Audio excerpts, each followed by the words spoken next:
غیر اللہ سے طلب کرنا یہ شرک ہے. لیکن اصل بات یہ ہے کہ یہ ایک نیا ایک امپورٹنٹ آئیڈیالوجی ہے. مسلمان سینکڑوں سال ہزار سال سے زیادہ سعودی عرب سے باہر وہابیت سے دور جو تھے وہ توسل کرتے تھے, استغاثہ بھی کرتے تھے. اچھا, اب آپ نے جو ایاک نعبد و ایاک نستعین کا جو ذکر کیا ہے اس کے متعلق میرے 2 گھنٹے کی اسپیچ ہے, میں نے بہت تفصیل کے ساتھ اس کے متعلق بات کی ہے کہ یہ ایک بہت عجیب غریب بات ہے کہ اتنا مشہور آیت کہ مسلمان اس کو اتنا پڑھتے ہیں, ایاک نعبد و ایاک نستعین, اس کا ترجمہ اکثر و بیشتر اسی طرح ہوتا ہے کہ ہم صرف اے اللہ تیری عبادت کرتے ہیں اور تیری ہی سے مدد مانگتے ہیں. حالانکہ اس کا ترجمہ یہ نہیں ہے. ترجمہ اس کا یہ ہے, اے اللہ ہم تیری عبادت کرتے ہیں اور تجھ سے مدد مانگتے ہیں. یہ نہیں, یہ تجھ ہی سے مدد مانگتے ہیں. لفظ ہی اس میں ہے ہی نہیں. یہ حصر یا اس کو کہتے ہیں ایکسکلوسیوٹی کہ ایکسکلوڈ کرنا بقیہ کو, یہ اس میں نہیں ہے. اس میں میری اسپیچ کو دیکھ لیجیے آپ 2 گھنٹے کی. اتنا مشہور آیت کو کئی جتنے لوگ ترجمہ کرتے ہیں اسی طرح ترجمہ کرتے ہیں, لیکن اس میں وہ لفظ نہیں ہے. ان کو ایک غلط فہمی ہے, اس میں تقلید ہوتی ہے ایک دوسرے کو. وہ سوچتے ہیں کہ اگر اللہ کی عبادت صرف کرتے ہیں تو آئیے اس آیت کا ترجمہ اس طرح کریں, اے اللہ ہم تیری ہی عبادت کرتے ہیں, یا پھر اس سے آگے چلتے ہیں, پھر تجھ ہی سے مدد مانگتے ہیں. تو یہ اس کی ہوئی. اب جہاں تک اس آیت کا تعلق ہے کہ آپ نے ذکر کیا اعوذ باللہ من الشیطان الرجیم, بلی اما یجیب المضطر اذا دعاہ ویکشف السوء ویجعلکم خلفاء الارض. آیت یہ ہے عزیزو, آیت یہ ہے. میں تعجب کرتا ہوں کہ آپ, یہ شاید محمد علی مرزا کے ذہن میں یہ شبہ ہے کہ اس آیت سے غیر اللہ سے آپ مدد نہیں مانگ سکتے. آیت یہ ہے اما یجیبو, کون ہے جو اجابت کرتا ہے مضطر کا, جب وہ مضطر اس کو پکارتا ہے اور وہ اس میں جو بیماری ہے, جو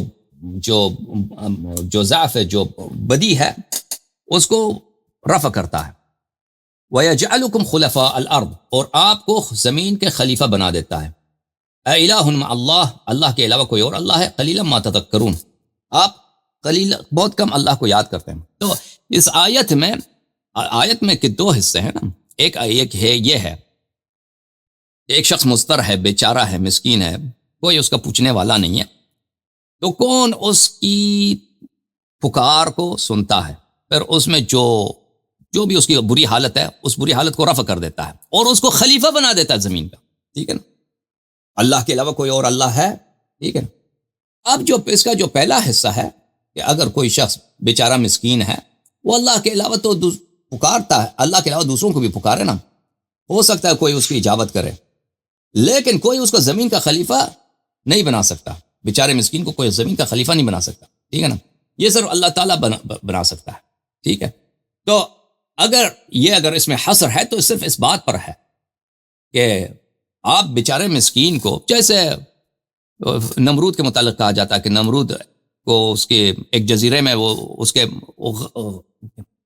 کشتی میں تھا, اس کے والدین غرق ہو رہے تھے, تو اس کو پھینک دیا یا کشتی غرق ہو گیا, تو کشتی چلتے چلتے کوئی ساتھ نہیں تھا نا, وہ جزیرے میں چلا گیا.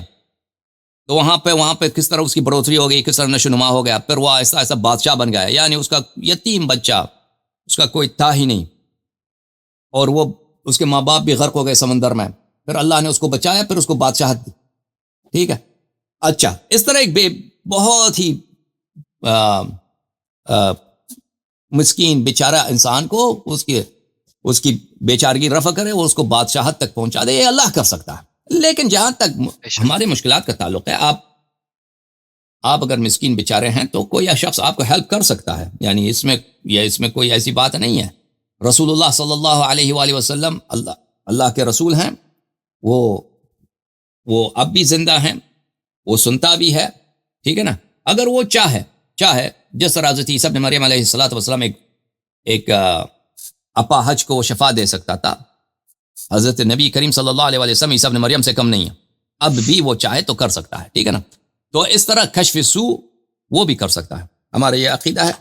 اچھا, اب آپ کہتے ہیں ہم نے سورج سے کیوں مدد نہ مانگے؟ سورج تو بھائی کوئی زندہ چیز ہے. سورج تو صرف گرمی دے سکتا ہے نا بھائی. وہ آپ اسے مانگے یا نہ مانگے, سورج گرمی دے دے گا. اب اس کے معجزات کرامات تو نہیں ہیں. سورج آپ کو شفا تو نہیں دے سکتا. سورج آ کے مثلا آپ اپاہج ہے, آپ پیر کو یا آنکھیں نابینا ہیں تو وہ آپ کی بینائی بحال کر دے. سورج یہ تو نہیں کر سکتا. سورج سنتا بھی نہیں ہے. ٹھیک ہے. سورج اتنا دور ہے, اگر اس کا روح بھی ہے نا, وہ اتنا دور ہے, پتہ نہیں وہ سنتا بھی ہے یا نہیں. لیکن رسول اللہ صلی اللہ علیہ وسلم کو تو ہم نماز میں سلام کرتے ہیں. بہرحال یہ عرض ہے. ٹھیک فرمائیں. جی جی جی جزاک اللہ. So in the interest of time let me quickly move on. So next جو میرا کویشچن ہے علامہ صاحب وہ سو یہ ٹھیک ہے، یہ عقیدے کی موٹی موٹی بات ہو گئی. جیسا آپ نے کہا کہ آپ یا اگر آپ یا نستعین کا آپ کا 2 گھنٹے کا لیکچر ہے، انشاءاللہ میں وہ دیکھنے کی کوشش کروں گا. سو موونگ آن ٹو تھوڑے فرو مسائل جو ہیں. تو جیسے وضو کا مسئلہ ہے یا زکوٰۃ کا ہے یا غسل کا مسئلہ ہے یا اور دیگر ایسے مسائل ہیں. تو جیسا کہ ہم دیکھتے ہیں کہ ہمارے اہل سنت منہج کے اندر جو ہے غسل کا ایک الگ طریقہ ہے. تو اب کیونکہ یا وضو کا ایک الگ طریقہ ہے، پیر کے مسے کا ہے، میں نے آپ کا بیان وہ بھی دیکھا ہے. اور اسی طریقے سے خمس کا مسئلہ ہے. تو خمس کا تو میرے کو تعارف ہی نہیں تھا ابھی کچھ 6-7 مہینے پہلے تک، جب سید آصف علی زیدی نے مجھے بتایا ہے کہ یہ 25% خمس کا بھی دینا ہوتا ہے. تو یہ شاید یا تو میرے سے مس ہے اہل سنت کتابوں میں یا ہے نہیں، آئی ڈونٹ نو کیا اس کی ریالٹی ہے. تو یہ جو فروع کے مسائل ہیں علامہ صاحب، ان کو آپ اہل سنت کے اندر جو یہ مسائل لکھے ہیں ان کو آپ کس طریقے سے دیکھتے ہیں؟ دیکھیں جہاں تک خمس کا تعلق ہے تو قرآن میں فَإِنَّمَا غَنِمْتُم مِّن شَيْءٍ فَإِنَّ لِلَّهِ خُمُسُهُ وَلِلرَّسُولِ صلی اللہ علیہ وآلہ وَذِي الْقُرْبَى، کہ آپ کے جو کاروبار میں فائدے ہوتے ہیں، غنیمت صرف مال جنگی کو غنیمت نہیں بولتے عربی زبان میں، کاروبار میں فائدے کو بھی بولتے ہیں، اس کا خمس ہے. جی ہاں، احکام جو ہے نا، اب احکام کا جہاں تک تعلق ہے، نماز پڑھتے ہیں، وضو لیتے ہیں، غسل کرتے ہیں، طلاق نکاح کرتے ہیں، تو یہ کس طریقے پہ کرنی چاہیے. تو ہمارا موقف واضح ہے کہ رسول اللہ صلی اللہ علیہ وسلم نے فرمایا انی تارک فیکم ما ان اخذتم به لن تضلوا بعدی ابدا، کتاب اللہ و عترت اہل بیت، کہ اگر تم اہل بیت علیہم الصلوۃ والسلام کی اتباع کرو اور قرآن کی اتباع کرو گے تو کبھی گمراہ نہ ہو جاؤ گے. تو ہم یہاں پر جس چیز کو حجت مانتے ہیں قرآن مجید کو حجت مانتے ہیں. رسول اللہ صلی اللہ علیہ وسلم بھی وہ اہل بیت کے ایک فرد ہیں.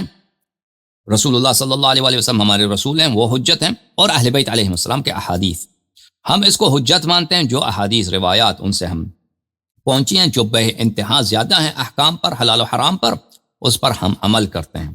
اور اس میں تمام یہ مسائل نہایت تفصیل کے ساتھ، بہت آسانی کے ساتھ، نماز کس طرح پڑھو، مثلا وضو کس طرح لینا چاہیے، غسل کا کیا طریقہ کار ہے، پانی نہ ملے تو تیمم کس طرح کرتے ہیں، وغیرہ وغیرہ وغیرہ، خمس کے کیا احکام ہیں، یہ سب ہمارے احادیث میں بیان کی گئی ہیں.